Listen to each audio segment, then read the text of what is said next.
Well, hello, hello. I hope everybody can hear me. This is my very first live, and I just want to say hello and welcome. I'm Fiona, and this is the Professional Peer channel. I am here to talk about who I am and why it's important to you. Have you ever played Pin the Tail on the Donkey? Maybe I'm aging myself. But that was a game that we used to play when we were kids. You would think that it has something to do with us. You know, you put this piece of paper up, it's just a donkey without a tail. You stick it to the wall. It was a party favorite at birthdays. Anyways, the bottom line is that you would have an adult that was standing there and organizing all the kids, and we'd all get into the line and we would wait for our turn, and then we'd be blindfolded. We'd be handed a tail, blindfolded, and this parent, usually a parent, would start spinning the kid around, and you would hope, and you would close your eyes, and you would kind of keep in your mind where this donkey had to be. And depending on how you were spun, you kind of either lost your bearings or you could keep focus on where you could see where this donkey was. Well, where am I going with this story? Depending on the type of parent you have, you might have one of those parents that wasn't very good as a spinner. So maybe they didn't understand the game of Pin the Tail on the Donkey. They get themselves involved and they start spinning ferociously. The next thing you know, you're a little confused. You have no idea where you're going. And, well, you're not heading for the donkey. You're not even close to the wall. Unfortunately, a lot of us have been parented that way, including myself. Where am I going with this? Well, the thing is that I've worked in mental health for the last 21 years. And what I found in all that time working in mental health, there's an awful lot of people very confused. I would say they don't know how to put the tail on the donkey.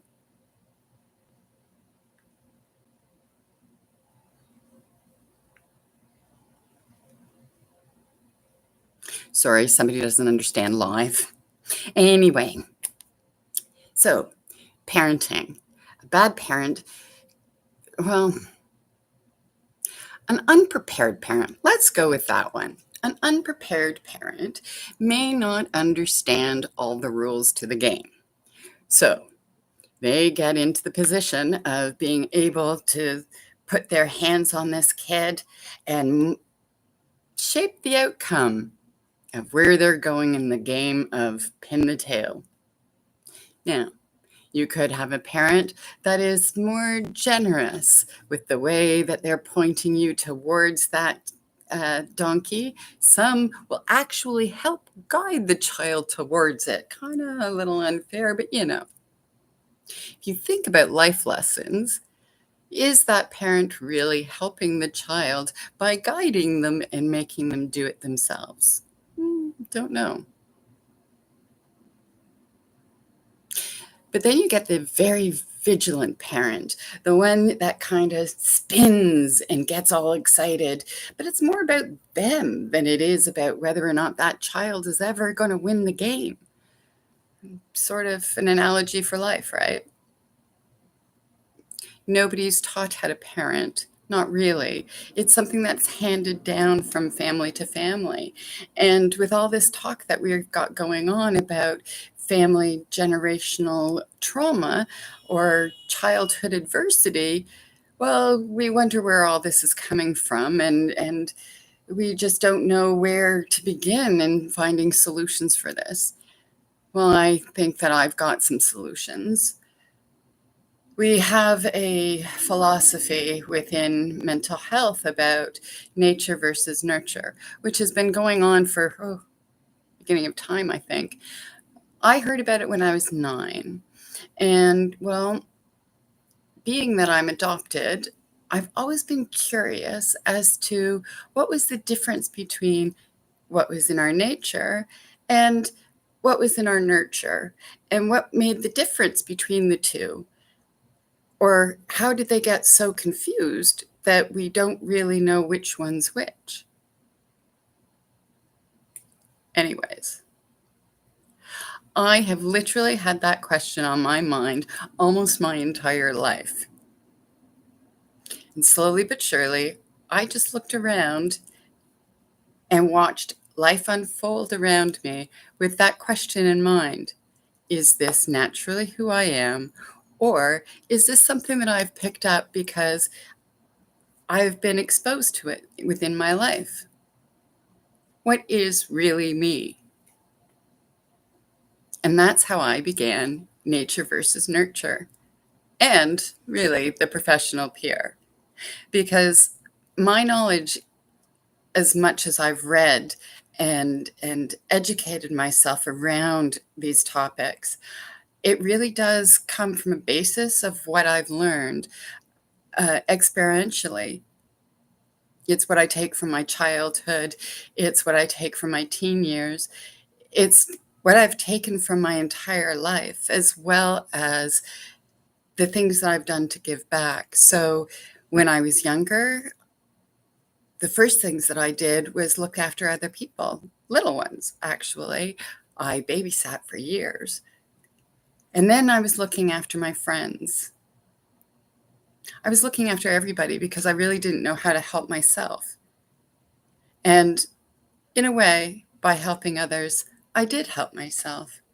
I learned ways that were effective, even though I wasn't being able to apply them to me. See, at times, how things look versus how they aren't always the same. And when there is a gap between the two, well, that can cause some real grief and trouble with our development and where we come to at very important times in our life.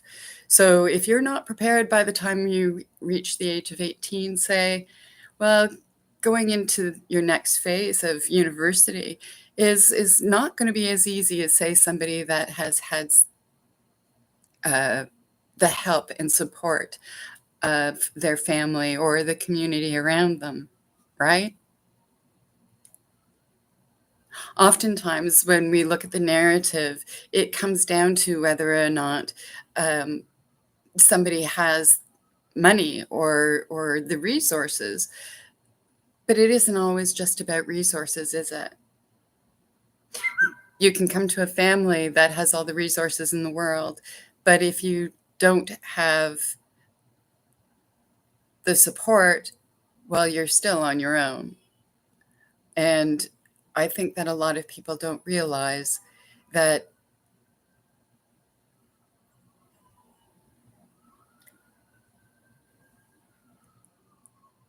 for individual reasons, families don't always. For individual reasons, families can be way more complicated or complex. Complex is also another word that gets thrown around quite frequently and easily.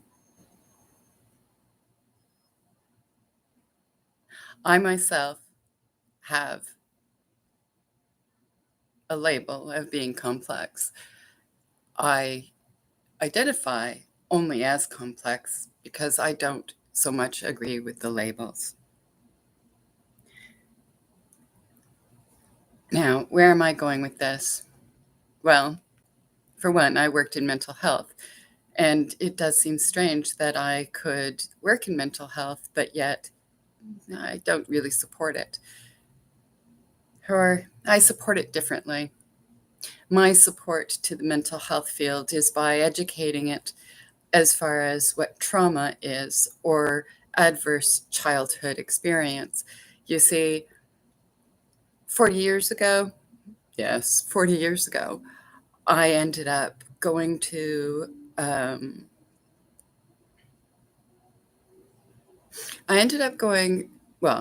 I didn't go by myself. It was a family thing. We all ended up in family therapy. Isn't that fun? Anyway, we show up at family therapy, yes, because of me. I was acting up or acting out or expressing the fact that I wasn't impressed by what's going on. So we all bundled into a car and went to the local therapist, the family therapist, and had about 3 visits before one of the parents decided that it wasn't working for them. And oops, yes, I was allowed to smoke, and that went on for quite some time before I was able to give up the habit. My first coping skill that perhaps I could have done without, but it worked for a very long time. That's how quickly and easily somebody can adopt a habit. See, it's these subtle nuances that often aren't looked at or paid attention to when you filter through the mainstream mental health. In fact, for many different excuses, I would say, they tend to assess, and then the language all shifts a little, and well, the problem becomes your own. So for about 40 years, I have held and maintained my narrative only to be battling with an entire industry that wants to hold their narrative, even though it doesn't fit my circumstance. And I'm supposed to compromise or shift. But you see, what I find for myself is that if I was to compromise, well, not only would I be lying about my own experience, but I would also be creating another. And I'd be going along and being complicit. Where what I found when I was working with people within the mental health system is a lot of people that are very confused, people that don't know what's happening to them, people that understand the labels they've been given, have learned what the criteria is, and they make sure that they comply with their treatment plans, but yet they don't always seem to understand the cause and effect of where they're at. And that's a big problem. One that I see anyway.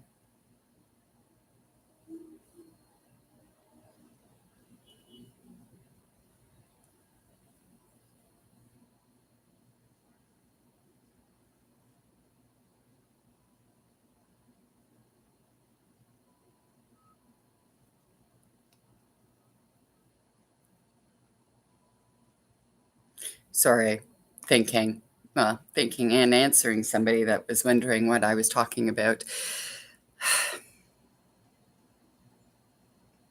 We have a real dilemma within the way that we are treating people for common, everyday life problems. We have come to the point in which we have medicalized so many issues people have where people don't need to be medicalized at all. That's not their problem. And well, that is a problem that we're all now starting to face. If you look at the medical system, we do have a crisis. More and more people are showing up with depression and anxiety and not being able to figure out how to cope or deal with it. I'm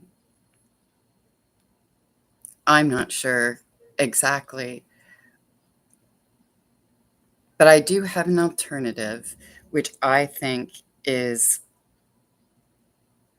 going to help an awful lot of people figure things out for themselves.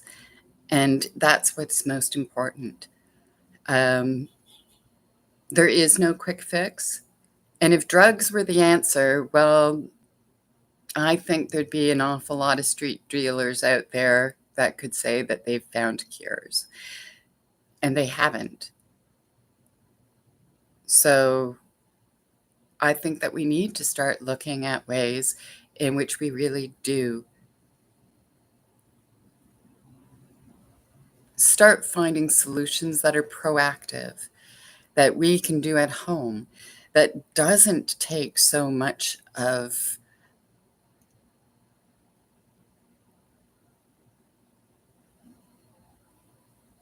doesn't need to be so difficult or convoluted. What's most important is that it's about fixing ourselves. What's most important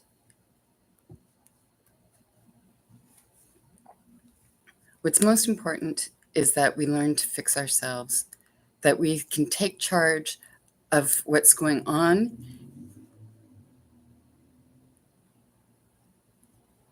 and find the solutions. And that's what I would like to do.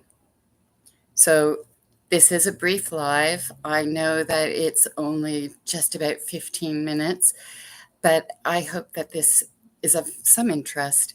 I will do this again tomorrow. And tomorrow I will go through a little more and explain.